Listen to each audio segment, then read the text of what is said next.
I just watched Spider-Man Across the Spider-Verse, so here's my review on it. So for this movie, I need to watch it a second time for me to fully know what I think of this movie. But so far, I do think Into the Spider-Verse is a better movie. But Across the Spider-Verse is still a really good sequel. So, let's talk about everything I liked about this movie. And everything I liked about Spider-Man Across the Spider-Verse. Now, I know you guys have probably heard this 1,000 times. But the animation is outstanding. It is better than the original movie, by animation-wise. The animation just finds this way to tell the story. The animation just tells the story on its own. And I do like the comic book feel to it. If you read comic books, I know I read a couple, but if you do read comic books a lot, there's a lot of references in here. When they say a word you don't know what it means, they have the little sub thing at the bottom saying what that word means. That just makes me laugh. It's just funny how this movie fits all that together. But yeah, back to the animation, this movie has this style to it that tells the story on its own, and you can tell when you're in a different universe just based on the animation. Each animation has this style to match the tone. Sometimes it has this painty feel, sometimes it's Into the Spider-Verse, and then other times it's just this mashed up color combined. And it just adds so much to the movie and looks really good and just outstunning. The animation is really good. Another thing is the story. Now, I'm not going to explain the story because the trailers didn't reveal it, so I'm not going to explain the story to you guys, but it is a really good story. The first hour for this movie, I wasn't expecting this, but the first hour of this movie was just setting up character arcs for later on in the story.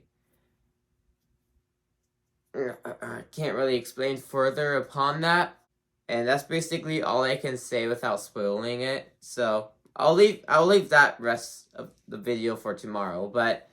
And then another thing with the story is kind of mature. I was not expecting this kind of story. But because of Into the Spider-Verse was a different feel to it. This movie, the first 20 minutes was a character's arc, and then the other 30 minutes was another character's arc, and then the actual plot of the movie starts. And I was not expecting that. I really enjoyed that. They were setting up these characters in a good way. And then it just feels like an Oscar-winning level movie. Just because they did that. This is an Oscar-tier movie. The villain is a really good villain. He is threatening. He has his backstory. He has his motive. He is a villain you want to hate. He is a really well-written villain. I'm not going to say who it is. Speaking of who it is, though, it's kind of hard to map out a villain. Yes, once you watch the movie, you will know.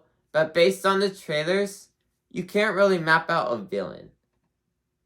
And then, another thing after you've seen the movie, there's multiple sides to each story. And you don't know whose side to be on.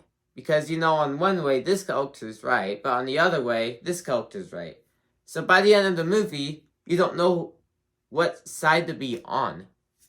Because of all these different characters. Of how much they establish each one even more. But there's just something about the original film that just stands out to me.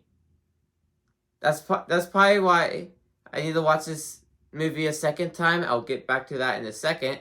But it's just, there's something about the first one that just has this heart to it that makes it stand out. Okay, time to get to the stuff I didn't like, and there's only one, which I can't really go in depth to, because I do not know if everyone knows this spoiler. Well, it's not really a spoiler, but at the same time, it kind of broke the movie for me. Because the studio did reveal this a long time ago, but then stopped revealing it and left it as a surprise. But most people already knew it, and I unfortunately already knew it. I'm not going to say it just in case you guys don't know, but it kind of broke the movie for me. You guys probably know from other reviews because other people have said it. But it kind of broke the movie for me, and I can't really explain it. But it's another reason why I need to rewatch this movie again. Because it made this pacing seem long. And when I watch other reviews, people say it's not long at all. But the problem that I have makes this movie seem long.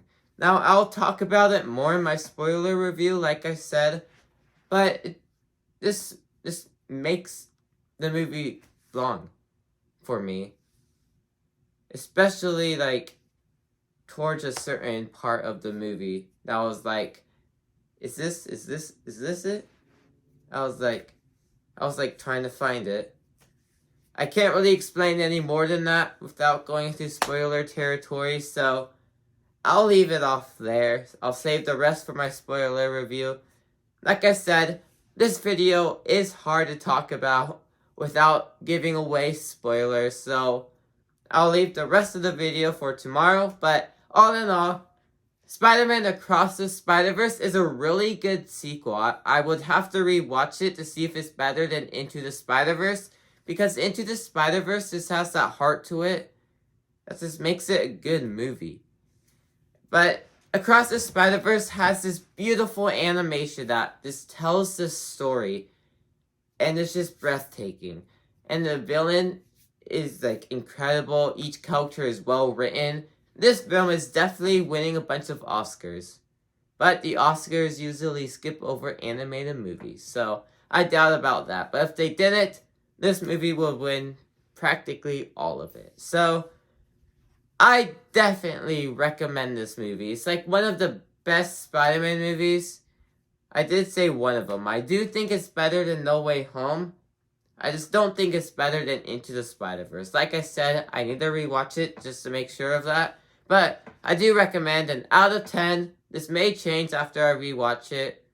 But out of 10, I give it a 9 out of 10. And it is definitely one of the best movies I have seen in 2023. Anyways, thank you guys for watching, and I will see you guys all next time. Goodbye.